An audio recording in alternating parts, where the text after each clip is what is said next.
United States has set up a direct channel with the Israeli government war cabinet to get reliable answers on incidents of civilian casualties and accusations of the IDF targeting civilian facilities. The United States has created a channel with Israel to discuss concerns over incidents in Gaza in which civilians have been killed or injured by the Israeli military and civilian facilities have been targeted, two US officials with knowledge told Reuters. The channel was set up after a meeting earlier this month between US Secretary of State Antony Blinken and Israel's war cabinet, during which Blinken expressed concern about the constant reports of Israeli strikes that either hit humanitarian sites or resulted in large numbers of civilian deaths. In the meeting, Blinken told Israeli Prime Minister Benjamin Netanyahu, Defense Minister Yoav Gallant, and Minister Benny Gantz that Washington needed to know what the answers are when it comes to reports of strikes, and sought a reliable channel through which the United States can raise such issues with the Israelis regularly, one of the US officials said. The existence of this initiative has not been previously reported, and the US officials requested anonymity to discuss the sensitive details around it. The channel comes as a response to the mounting pressure on the Biden administration over the steep toll on Palestinian civilians of Israel's campaign against Hamas that has killed more than 25,000 people, according to Palestinian Health Ministry, and displaced millions. It's important to note the official name is actually the Gaza Health Ministry, and it is run by Hamas. I think that should always be mentioned, and also the fact that they do not distinguish between civilian and combatant casualties, which is very significant to mention. I think every time that death toll is mentioned, so the number includes all members of Hamas who have been killed, along with the devastating civilian death toll in Gaza as well. It also underscores Washington's frustration with Israel's failure to alleviate the plight of a civilian population deprived since mid-October of most of the aid that previously flowed into Gaza, and of adequate medical care for the more than 62,000 people who have been wounded. I raised the issue of inadequate levels of aid with a Knesset member, which is Israel's parliament, Orit Farkash HaKohen, when I was in Israel last week. I had a chance to sit down with her. Here's what she had to say. We see tens and tens of films being taken by Palestinians, showing Hamas stealing their own civilians medicine and food. This is true, but also aid hasn't been at the levels of even pre-war when the need is higher now, and I understand it's harder to check everything and make sure it's not smuggling in but still, contraband. But what's the answer to that? Why is aid not at the levels it needs to be to even get rid of that criticism from the world community, and of course to help people? Because my question is, what's the sense of bringing more aid if most of it is being stolen by Hamas? But let me ask you one pushback on the aid question, though. Israel sometimes then gives fodder for the criticism, because if the argument is that Israel is this, beautiful democracy that promotes Western values and is the opposite of the evil of Hamas, then even if aid is being stolen, still shouldn't Israel be giving the full amount, just so that they can say the exact amount that the world community says the people of Gaza need to not starve, they are getting? So now what's your criticism? From what I know, we are there because Israel is not supplying anything. Israel is just allowing it. Just giving access to whoever wants to bring the aid. All the more reason. And only last week we declared that there will be 150 more trucks of flour, and I'm sorry, but it brings me back to the question of where is it going to go?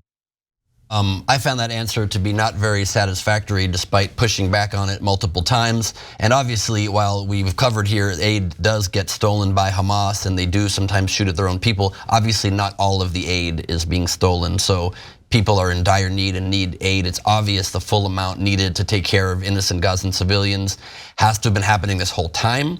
The world community could do it. Israel itself could be using its power to make sure it reaches the people. If they can be in Gaza very aggressively carrying out their campaign, they can also be creating a perimeter around aid trucks and allowing innocent people who aren't armed to come and get that aid. That could be set up pretty easily. But this new channel between the US and Israeli governments has been set up to address exactly issues like this.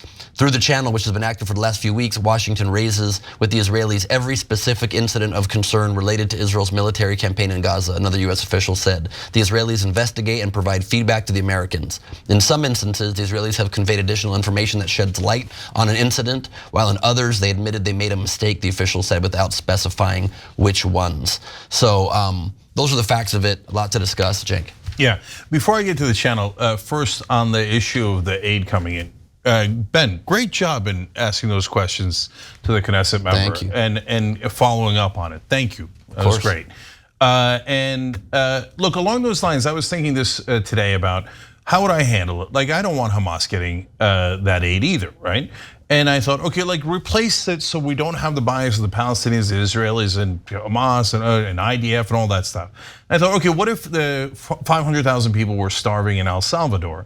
But in order, as we're bringing the aid in, MS-13 takes a certain percentage of that aid. What would I do? MS-13 is one of the most vicious gangs there is on the planet, right? And you don't want them getting anything. And they actually eventually do come to the US, so it also affects us. But anyways, and I thought, no, I'd send the aid in. We're gonna let the 500,000 people starve? You can't let them starve. I get it, it sucks that MS-13 is taking some percentage of it, but that shouldn't prevent you from sending the aid in. And look, I'll show you a video here of protesters in Israel, and I'll mitigate this a little bit too, but these are folks blocking the aid from coming in. So this is not the Israeli government, it's Israeli protesters. Let's take a look at H2.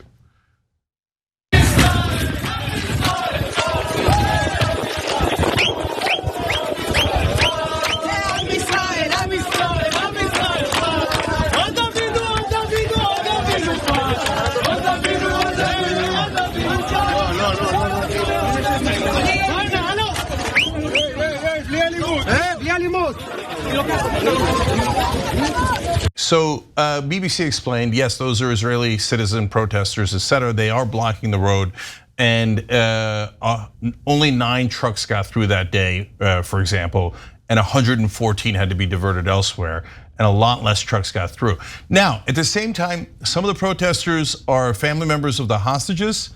So the fact that they're super mad about the whole situation and they want to get the hostages out, so they're saying, hey, let's not send anything in until we get the hostages out. Now, I don't agree with that, but I understand their emotions. And then others I have no sympathy for. There's settlers who say, no, let's grab some of Gaza for ourselves, etc.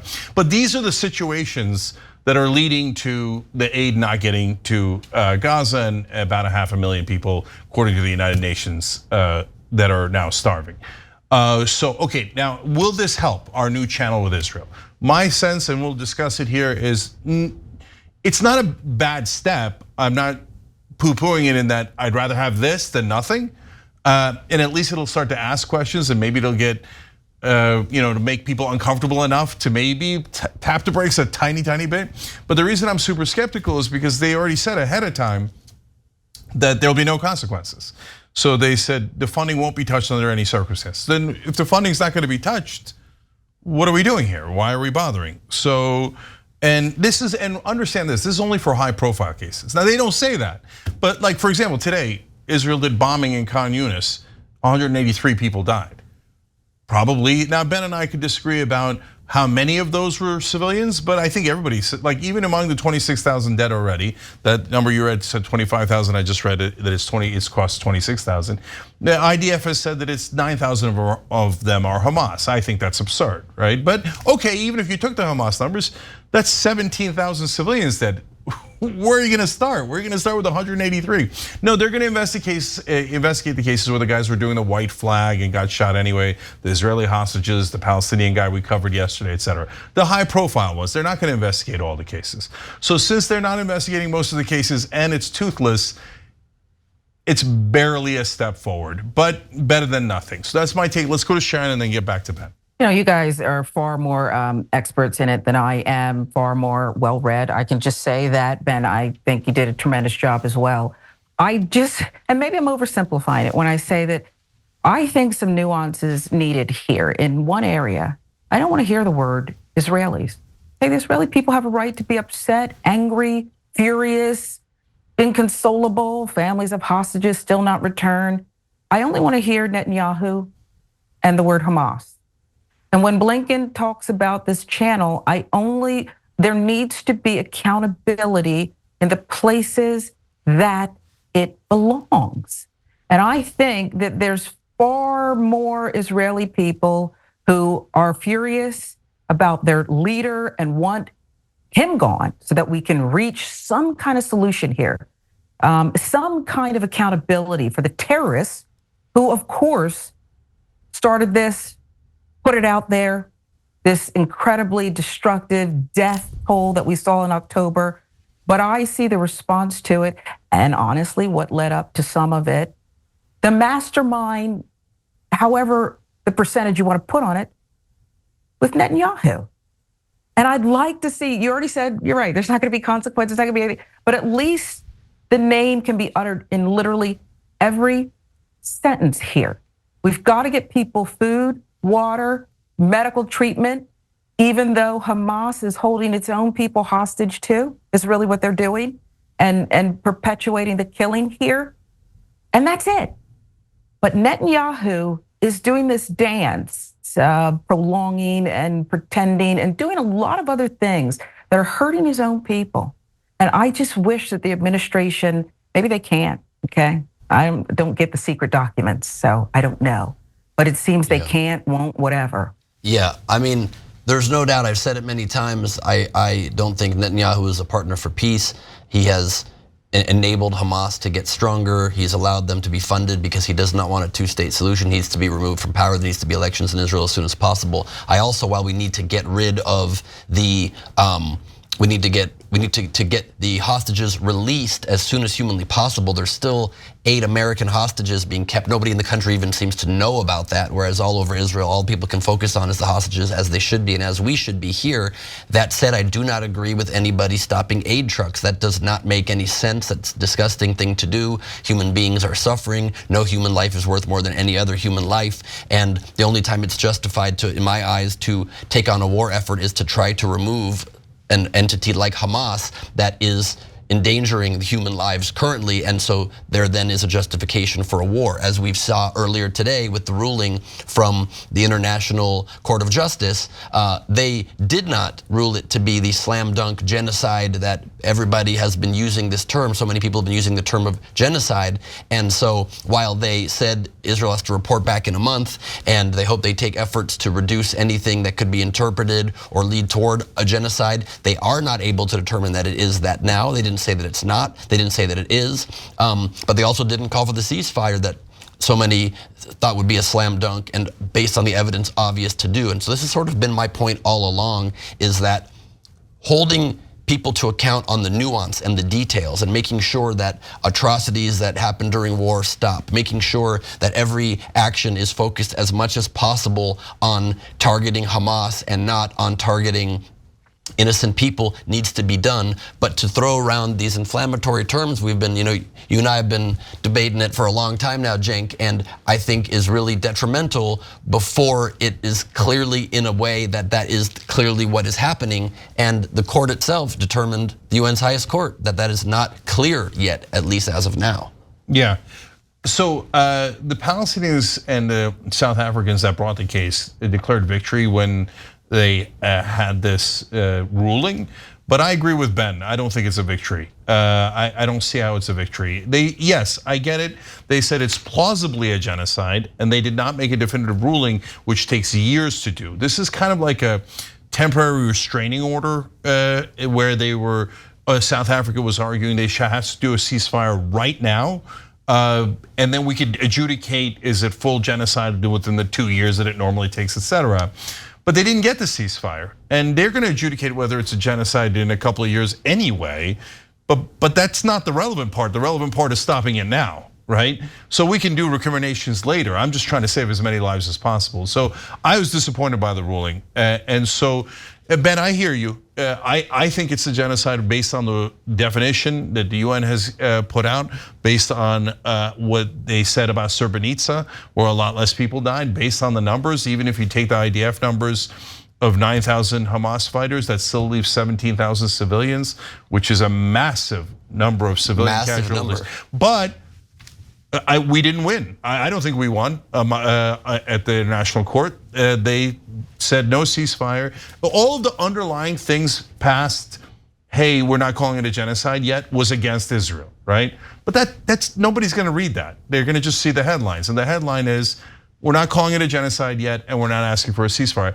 I'm genuinely shocked that they didn't ask for a ceasefire. And I'll tell you why they didn't. Go ahead. But also, I think it can be read and should be read as the fact that this indicates more that while it is a big number, if you take Israel's numbers, while it's a terrible number of civilian deaths, it also makes the ratio far better than in most wars, the amount of civilian people that are killed.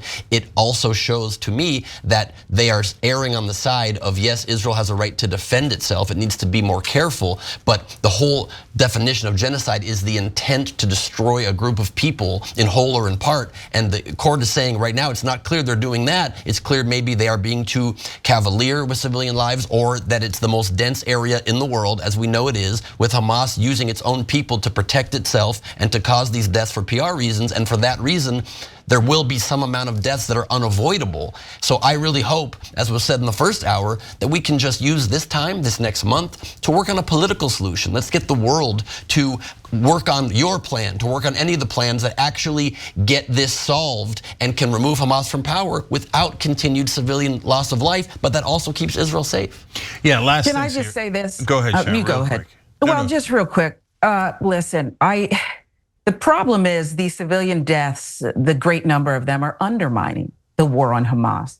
Hamas is, yes, a group of people, but it's the heart and the mind.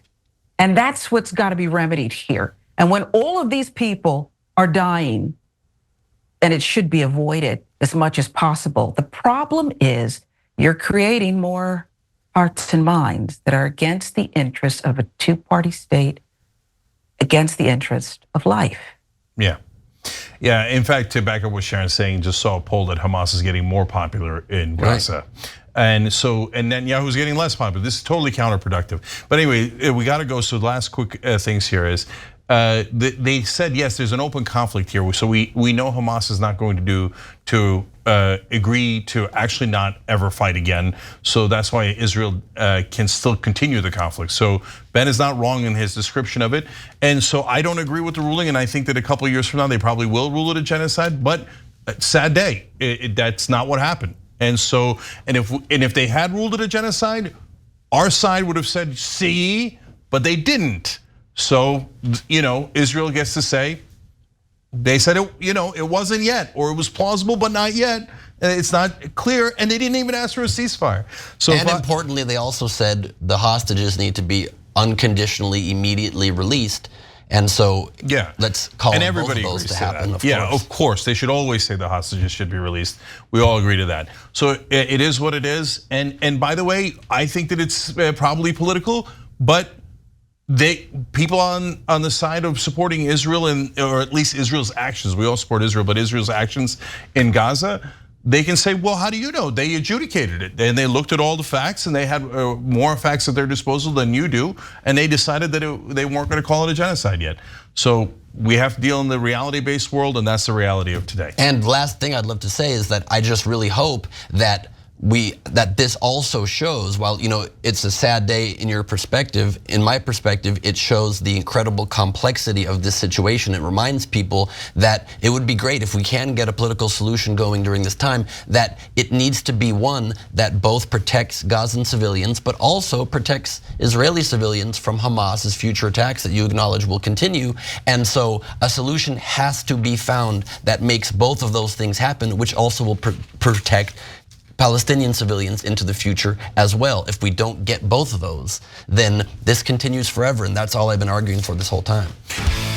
Thanks for watching the video, guys. We also love it if you hit the join button below, because that makes you a member, and members allow us to be independent, honest. We can be as progressive as we want, no corporate media influence, and that's all because of you guys. We love doing the show with our members. Hit the join button, become one of the Young Turks.